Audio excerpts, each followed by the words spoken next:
sot flasim për Colossal Biosciences, e cila ka njoftuar një arritje të re shkencore duke deklaruar se studiuesit e saj kanë çelur 26 zogj nga vezë artificiale që nuk kërkojnë oksigjen shtesë gjatë zhvillimit. Kompania e konsideron këtë një hap të rëndësishëm në bioteknologji dhe në përpjekjet për ruajtjen e specieve të rrezikuara. Përpjekje që ekspertët po i bëjnë ditë pas dite duke kërkuar mënyra të ndryshme se si mund të kontribuojnë për të ruajtur këto specie që janë gjithmonë në një alarm për zhdukje.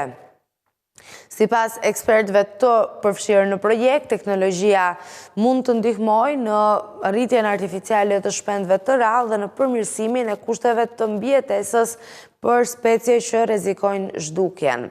Colossal Biosciences, e njohur për projektet e saj goxha ambicioze në fushën e prodhimit të rejave të tilla, të cilat mund të tingëllojnë të pakuptimta për një pjesë të madhe, por pretendon që kjo metodë mund të hap rrugën edhe për rikthimin e specieve të zhdukura.